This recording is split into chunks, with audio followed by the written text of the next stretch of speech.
found a sweet home. Thank God I got everything packed just before it rained. So we got several days of rain coming. And I'm moving back to Independence, Monmouth area. And we'll show you why. Very excited. Worked out really good. You know, there's so many reasons why I love Oregon and why I always come back here. It's just so many reasons why. I've lived all over this country. You know, Louisiana, Denver, I mean, all over the Phoenix, LA, San Francisco, Seattle, Portland, lots of little towns, and I keep coming back, and especially to the valley here. Monmouth, Independence, Dallas, Oregon area. It's just home. People are so chill, and it's so beautiful here. I mean, here we are in almost winter time, and all the fields get real green. The seasons are mild. You know, it doesn't get super cold. We'll get snow once in a while. All you have to be able to tolerate is the rain, which I actually love. I enjoy it. It's, you know, yeah, after the rain season, you get a little tired of it, but compared to everywhere else I live, it's either too hot, too much humidity, too cold. And this area is awesome too, because the ocean's 45 minutes away, the big city is an hour away, the Cascade Mountains are 40 minutes away, and it's just so beautiful here. You don't have a ton of bugs like in the South or even in the Midwest. You know, it's just not, I don't know, I shouldn't share this because more people will move here. And over the years, I mean, a lot of people have migrated to this area. But it's so good to be back, and I'm staying for a while. I'm kind of tired of traveling, and I've got some real exciting stuff coming up that's amazing how it just fits for me. You know, the money's ran down. Yeah, we had a good time for 6.5, 7 years. I'm tired of spending. It doesn't matter what it is. I'm past that point of like wanting to buy things, elaborate things. Don't get me wrong, I still love high quality things that are made well, but you know, even Mercedes today, they suck. You know, they got onto the high-tech stuff. Engine-wise, they were so good. Back in the 80s, that was the car, and the 70s. But, yeah, so it's good to be home. And this is why we own a piece of shit.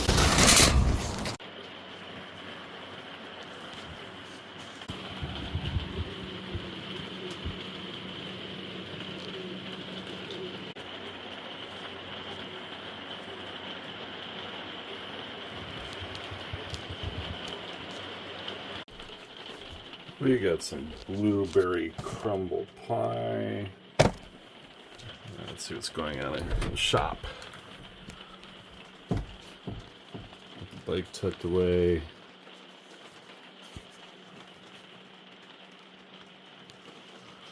Replacing with LEDs versus the gas lights.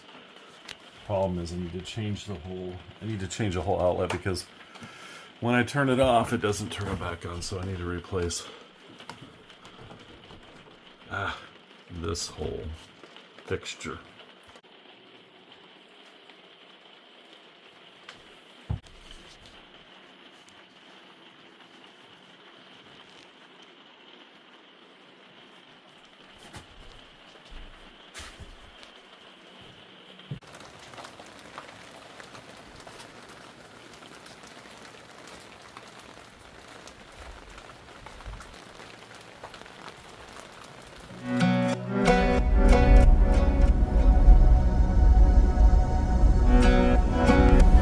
Head out to my target shooting place, which was about 15 miles from the house I sold where I used to live.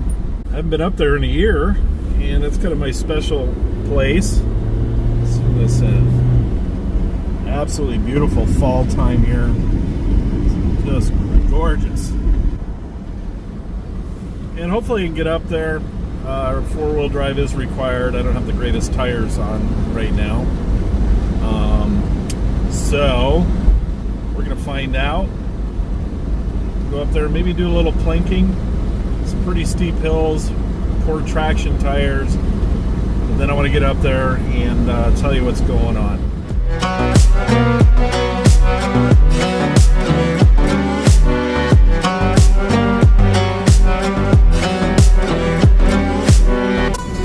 This is always a nice drive home. Watch out for that log. Great place to live. It was just too much for me to handle at this point. I really didn't want. I mean, don't get me wrong, I love big spaces, but 5 acres, 200 plus trees on the mower. Yeah, I got a little lazy, but it gets old. It's fun for a while. Next time I do that, I'll hire a landscape crew for sure. And we're going up there. See how the roads are. The logging trucks, they haven't lately, but they lay this rock, this super big, jagged, tire puncturing rocks, very sharp. I almost think they do it on purpose. They don't like people coming up here.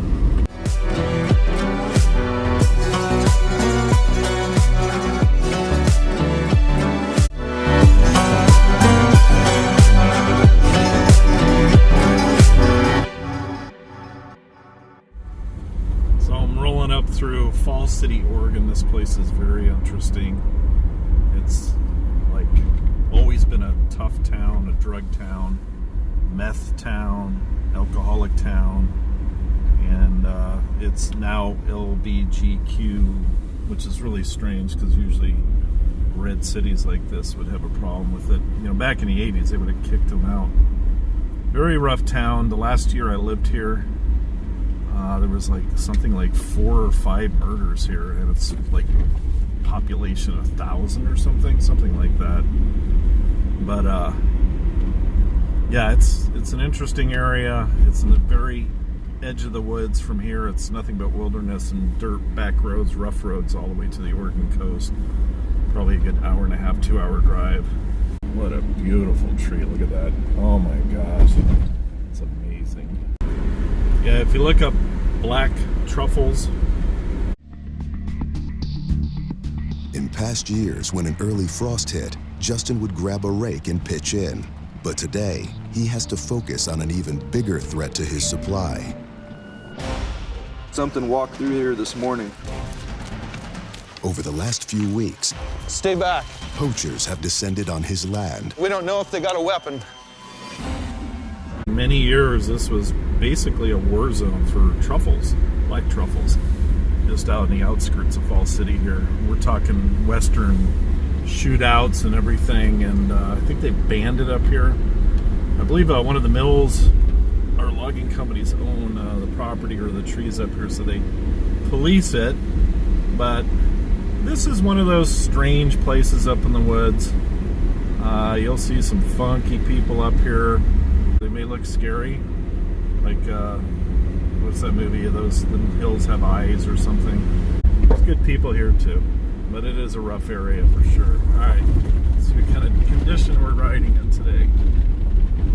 Well, I don't know if I want to go all the way up to my target shooting spot. I know it says no shooting up here. I've gotten permission from who manages this property, but the big thing is it says here they close 1 hour after sunset, and I'm at 3:40 right now. I'm not going to take the chance because they've been known to close it early. And there's a gate here you can't get through. I asked the sheriff one time, they were just locking it up as I was here, or as I was leaving, and I said, how do you get out? There's no cell service here. He says, bring bolt cutters, everybody else does. So I'm not going to risk it. Maybe I'll just go up a little ways here and tell you what's going on. Yeah, that's how strange an area it is here. We got a missing person there. Look how thick it is. It's just incredibly dense and thick up here.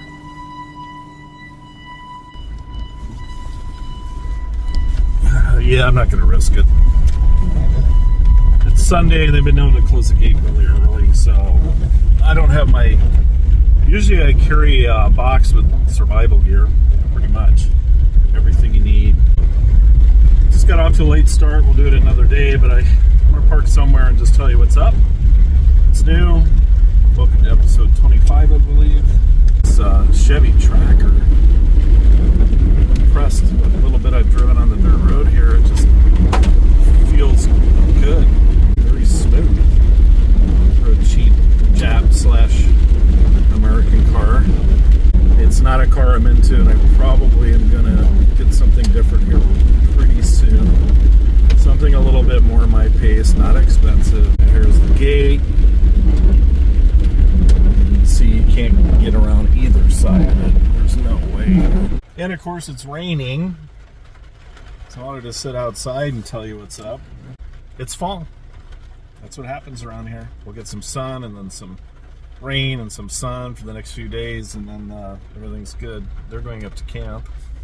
Guy in a Sprinter van. They're going to stay the night.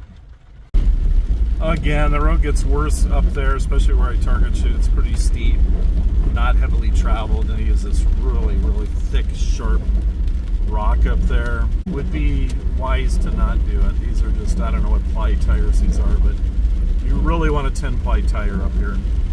I've seen many flats, and the hundreds of times I've been up here. Yep, she's coming down. It's clearing up. I thought of a place to go. It's not too far away, of course. There's a lot of wonderful, beautiful places to go to around here. It's another reason why I love this place.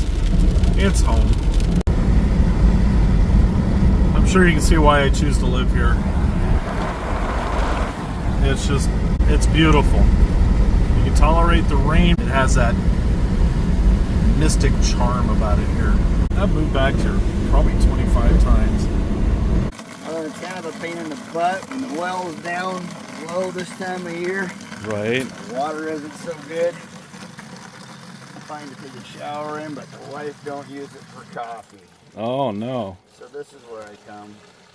I tested it years ago. You did? Yeah, it was really good, really pure. Yeah, that's what she's always said. I've never talked to anybody that's tested it as you did, but that was years ago.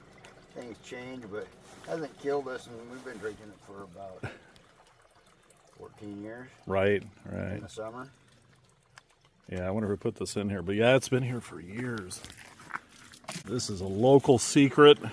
Yeah, this place has really grown in its popularity. It has. You see it on Facebook now and again. It's like, people, come on, man. Yeah, don't tell people where it's at. It's still raining, so I'll stop here and hang out in the covered bridge. All right.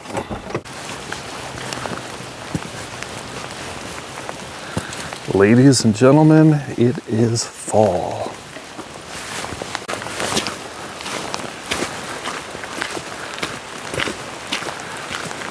Ridner Creek Bridge, 1926. Oh, this is beautiful.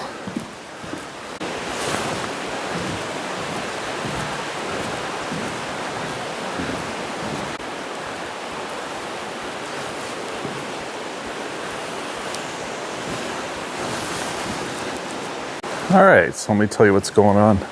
Found a great little RV park. Very, very inexpensive. It's not a ghetto though. It's not a dump. Got a little private spot too. I think I'll zap a picture in here. I've got big tall bushes on each side, full hookup, everything. Laundry facility, shower, stuff like that. So what's going on is this. You've met Chris in one of my other videos. I'll pop a little reel in here. Particularly all of Oregon, we're the top rated used car dealer in all of Oregon as far as ratings. So Mr. Chris is, what, 31 now? Yes. Young entrepreneur, started 8 years ago. We'll cover his car dealership. Yep. Then he bought, what's this going on over here? So we bought this land and then the building. And the land we turned into a food truck park, and then this will be the indoor dining. Obviously the indoor seating, we'll do music over here. We're gonna build a little stage in this corner and do indoor music.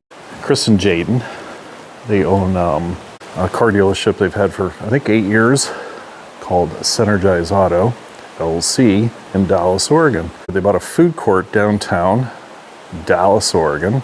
And next to that, they bought, I'm not even sure the square footage, I'll correct it with Chris when I see him tomorrow. Pretty good sized building. I'm gonna say 3,000, 4,000 square foot, I'm guessing. And it was built in the early 1900s. And I'll show you videos on that as we move in there. So what I've come here to do, good old Rob is going back to work, but he's doing what he enjoys to do. So back in 2014, there was a place downtown Independence. This is when I had my art studio, which was really eclectic and different, where I was doing the dream studies. And it was on the second floor, downtown Independence. It's part of the Masonic Temple, which made it even weirder. In that apartment, we fixed it up and I made it my art studio, and I basically lived there for 3.5 years. And this building was built in like 1898. They have ghost tours in it. I never saw a ghost. I've seen bats. That was pretty uncomfortable to be there.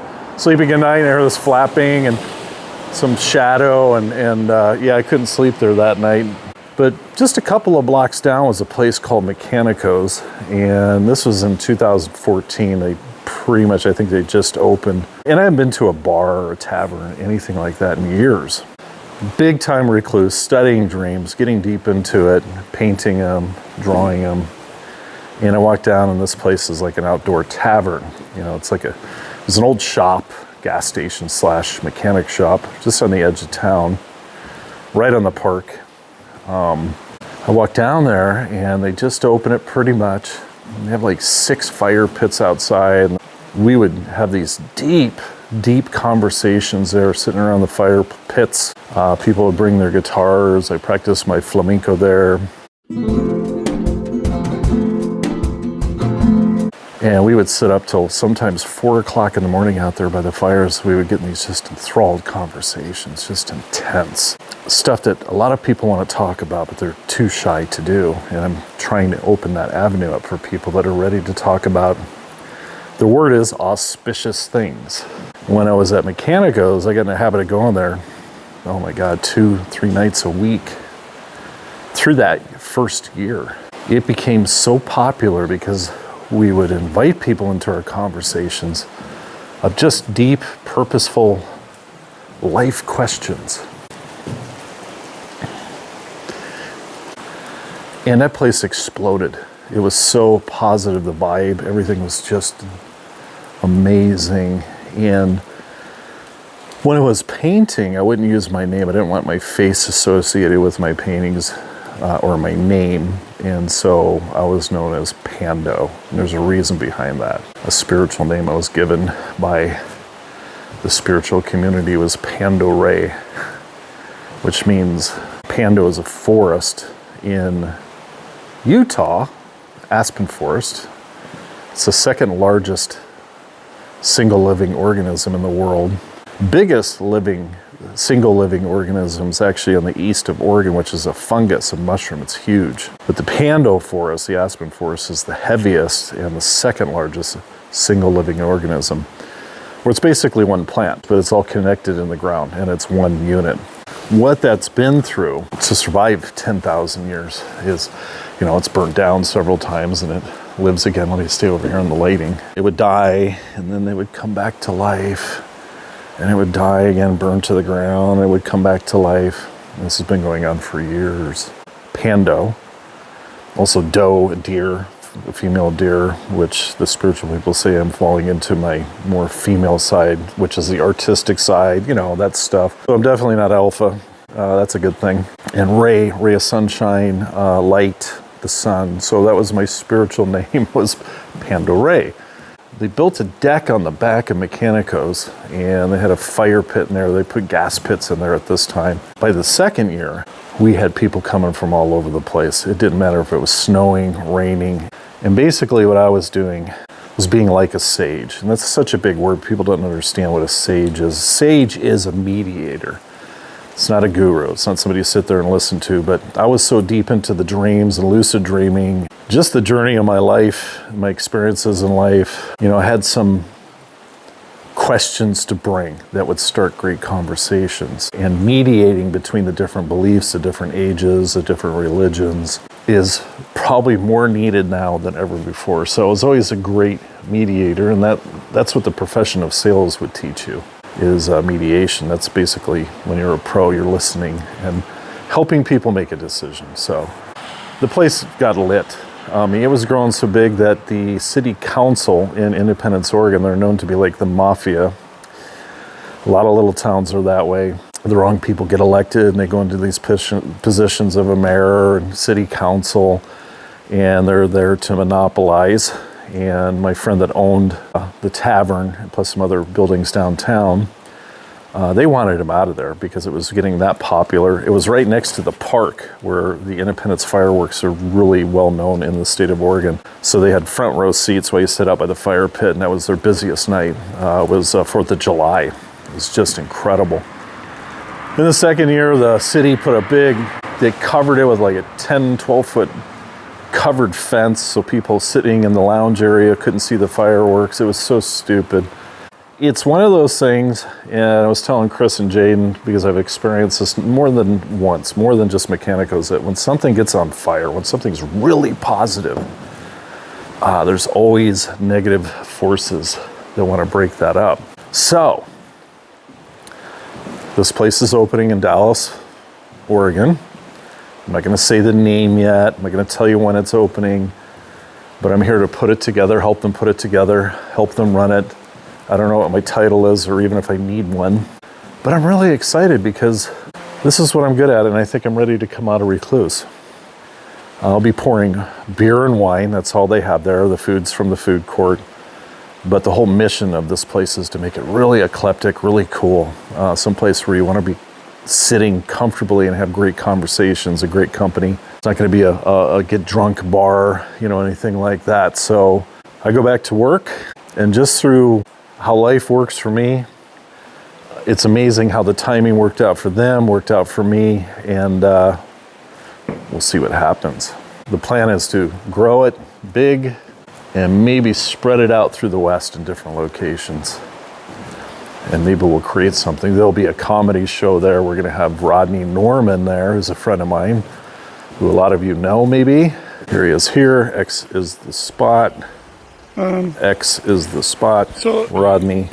So the most important. And he's coming New Year's Eve for that Wednesday through Saturday.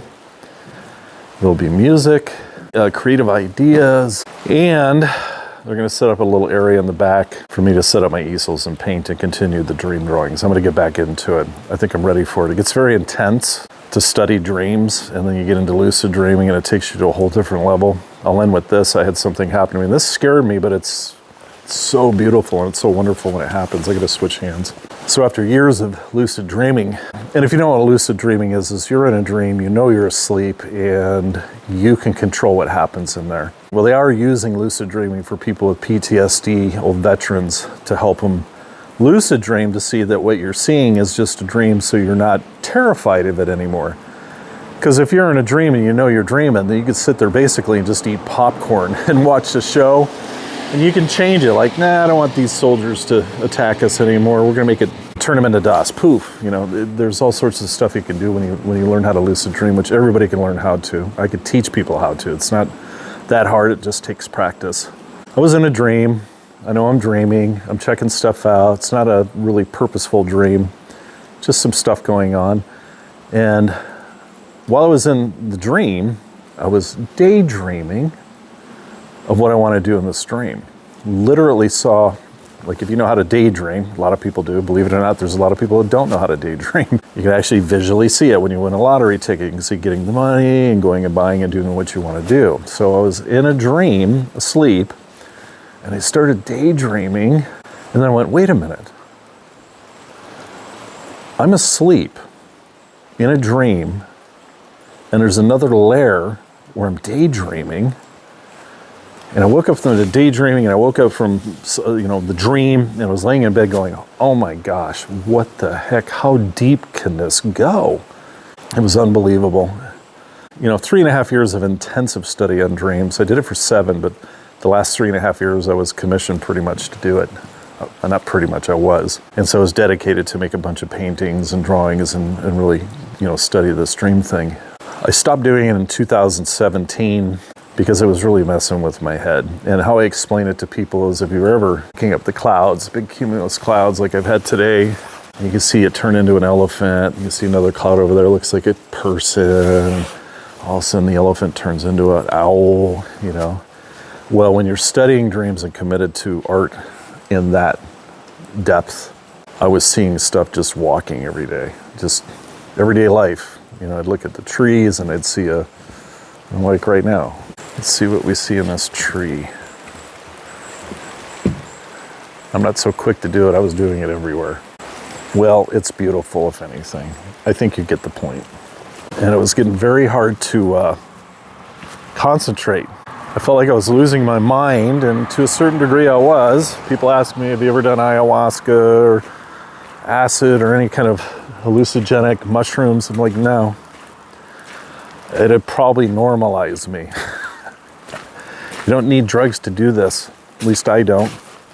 I like what Salvador Dali said when they asked him back in the 60s, his surrealism. They asked him, do you do drugs? And he says, that's what's going on. And I hope you enjoyed the view as much as I am. Blue sky over there and another rain wave coming over here. I always think of this song in fall time in Oregon. Nights in white satin.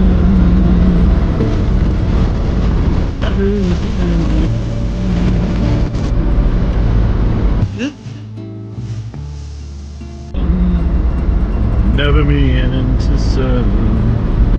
All right, that's it. And thanks for watching. Subscribe, like, or you can like and subscribe, or you could share. Yeah. I've got 260 some videos. It's taken a lot of work on this channel. I'm sure I'm not doing something right as far as algorithms, but I enjoy making videos, so here we are. And thanks for watching. Hope you get something out of it.